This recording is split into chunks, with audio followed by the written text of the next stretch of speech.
नमस्कार। आकाशवाणी से प्रस्तुत है समाचार संध्या।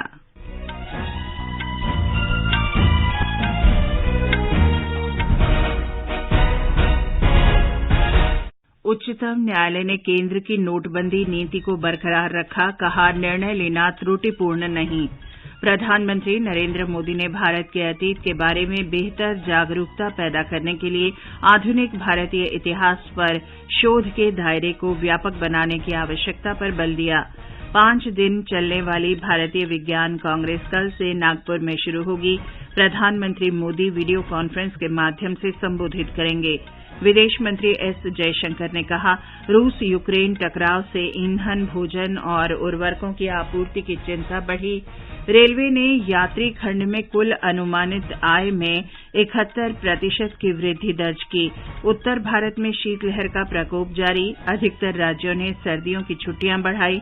प्रेटोरिया में 19 वर्ष से कम आयु वर्ग की महिला क्रिकेट में चौथे T20 में भारत ने दक्षिण अफ्रीका को 4 विकेट से हराया।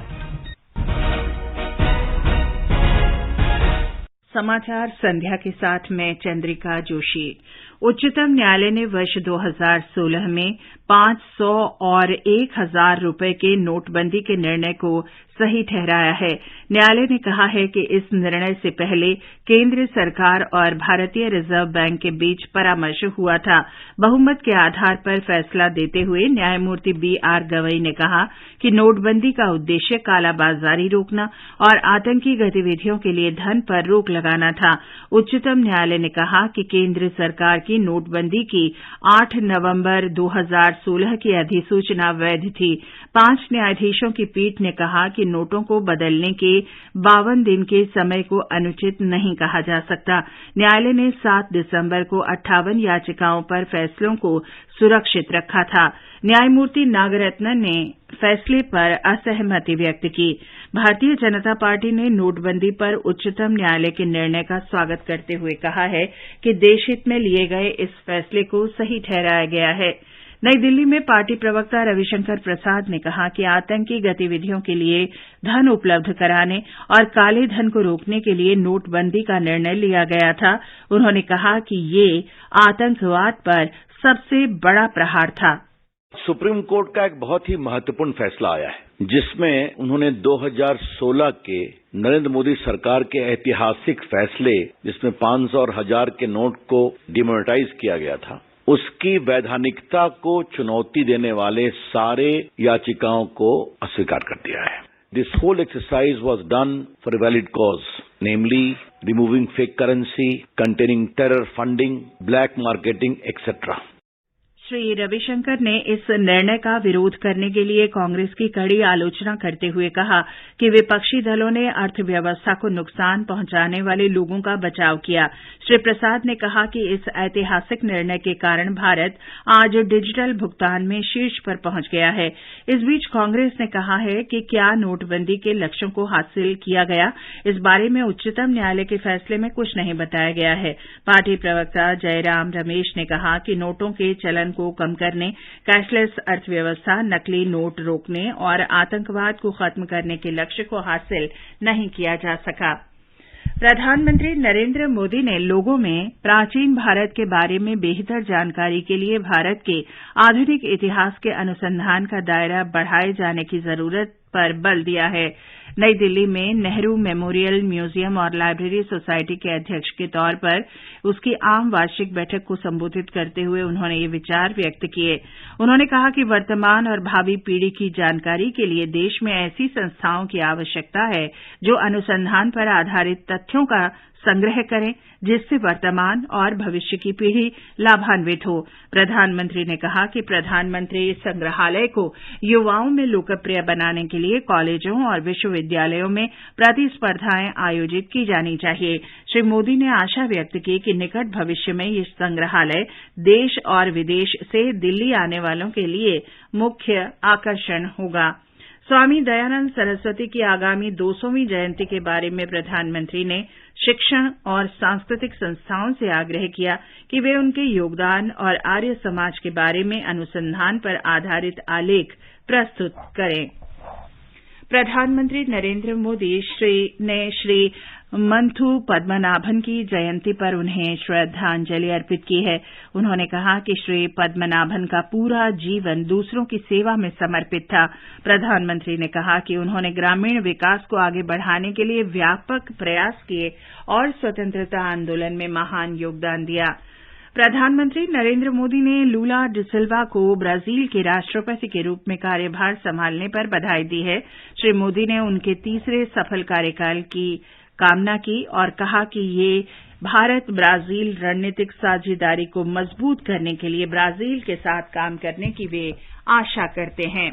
ये समाचार हमारी वेबसाइट newsonair.com/hindi और हमारे mobile app news on AIR पर भी उपलब्ध हैं।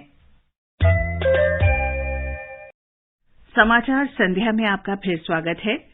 विदेश मंत्री डॉक्टर एस जयशंकर ने कहा है कि प्रधानमंत्री नरेंद्र मोदी रूस और यूक्रेन के नेताओं के संपर्क में हैं और उन्हें संघर्ष का कूटनीतिक समाधान निकालने की सलाह दे रहे हैं।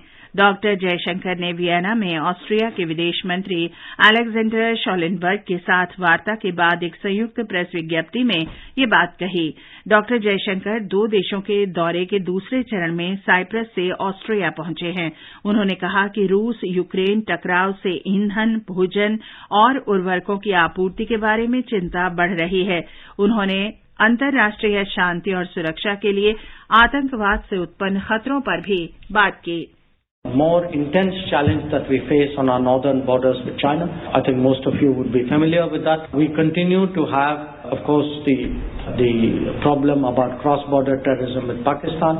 But if there is one border and one region which has dramatically improved in the last decade, it is actually eastern and northeastern India. And the reason for that is because we have actually vastly improved our relationship with Bangladesh. We have settled our land boundary agreement with that country, and really successful diplomacy has directly contributed. Bharat और Austria ने इस दौरान कई समझौते किए हैं। इन समझौतों से कौशल और प्रतिभा के आधार पर रोजगार हासिल करना और प्रवासन प्रक्रिया में सुविधा होगी।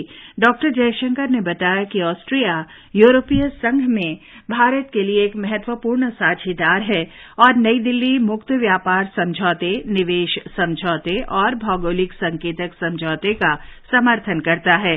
विदेश मंत्री ने द्विपक्षीय आर्थिक साझेदारी पर प्रसन्नता व्यक्त करते हुए कहा, We have currently trade turnover of approximately $2.5 billion. More than 150 Austrian companies are present in India. We would like those numbers also to grow more substantially. Nagpur में 5 दिन चलने वाली भारतीय विज्ञान कांग्रेस को प्रधानमंत्री नरेंद्र मोदी वीडियो कॉन्फ्रेंस के माध्यम से संबोधित करेंगे। इस वर्ष का विषय है महिला सशक्तिकरण के साथ सतत विकास के लिए विज्ञान और प्रौद्योगिकी। इसमें विकास, महिला सशक्तिकरण और विज्ञान तथा प्रौद्योगिकी की भूमिका पर चर्चा की जाएगी। राष्ट्रसंत तुकडोजी महाराज नागपुर विश्वविद्यालय जो इस वर्ष अपनी शताब्दी भी मना रहा है, 108वीं भारतीय विज्ञान कांग्रेस का आयोजन करेगा, जिसका उद्घाटन प्रधानमंत्री नरेंद्र मोदी करेंगे। इस वर्ष के विज्ञान कांग्रेस का मुख्य विषय महिला सशक्तिकरण के साथ सतत विकास के लिए विज्ञान और प्रौद्योगिकी है। 5 दिवसीय सम्मेलन विज्ञान, प्रौद्योगिकी, इंजीनियरिंग और गणित में महिलाओं के लिए शिक्षा और अनुसंधान के अवसर प्रदान करने के लिए विचारों पर मंथन करेगा। धनंजय वानखेड़े, आकाशवाणी समाचार, नागपुर। रेलवे ने यात्री खंड में कुल अनुमानित आय में 71% की वृद्धि दर्ज की है। राजस्व अप्रैल से दिसंबर 2022 के दौरान पिछले वर्ष की समान अवधि के 28,569 करोड़ से बढ़कर 48,913 करोड़ रुपए हो गया है। 1 अप्रैल से 31 दिसंबर 2022 की अवधि के दौरान आरक्षित यात्री खंड से 2021 की इसी अवधि के दौरान राजस्व 26,400 करोड़ की तुलना में 46% की वृद्धि से 38,483 करोड़ रुपए हो गया, जबकि अनारक्षित यात्री खंड से राजस्व 2021 की इसी अवधि के दौरान 2,169 करोड़ की तुलना में 381% की वृद्धि के बाद 10,430 करोड़ रुपए हो गया है। आकाशवाणी के समाचार सेवा प्रभाग के फोन इन कार्यक्रम पब्लिक स्पीक में आज रात 9:30 बजे स्वास्थ्य और आरोग्य के लिए योग विषय पर योग गुरु डॉक्टर सुरक्षित गोस्वामी से चर्चा प्रसारित की जाएगी। ये कार्यक्रम एफएम गोल्ड चैनल और अतिरिक्त मीटरों पर सुना जा सकता है। विशेषज्ञ से योग का महत्व और उसके लाभ संबंधी सवाल पूछे जा सकते हैं। टेलीफोन नंबर 011-2371-7106 और 2331-4444 पर ये सवाल पूछे जा सकते हैं। #AskAIR का प्रयोग करते हुए Twitter handle @AIR news alerts पर भी आप अपने सवाल पोस्ट कर सकते हैं। ये समाचार आकाशवाणी से प्रसारित किए जा रहे हैं। ताजा समाचार जानने के लिए आप हमारे Twitter handle @AIR news Hindi को फॉलो कर सकते हैं। ये आकाशवाणी है।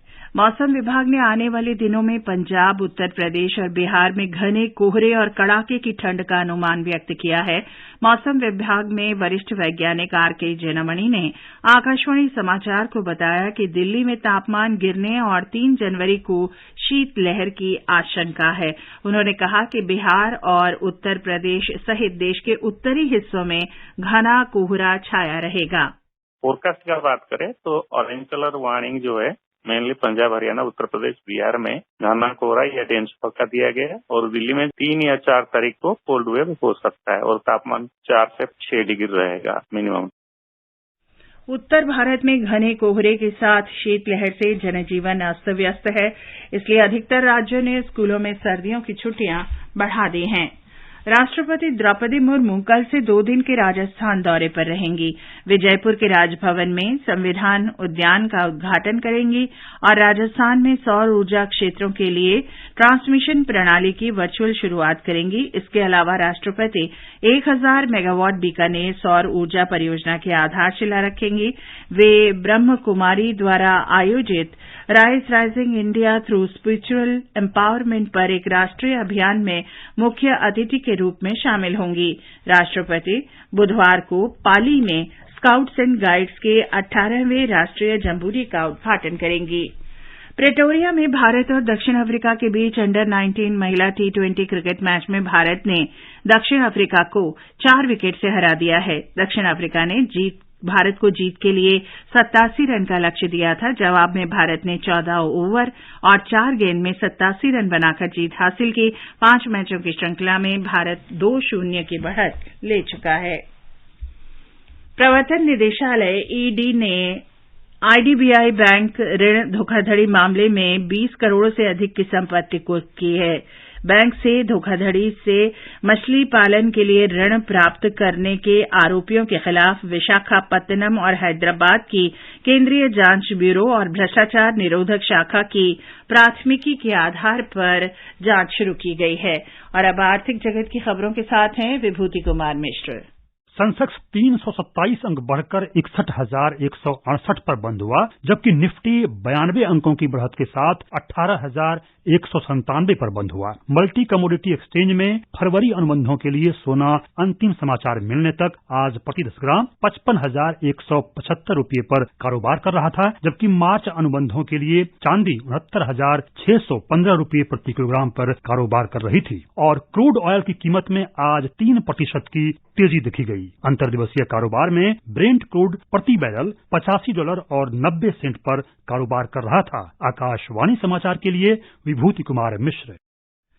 और अंत में मुख्य समाचार एक बार फिर।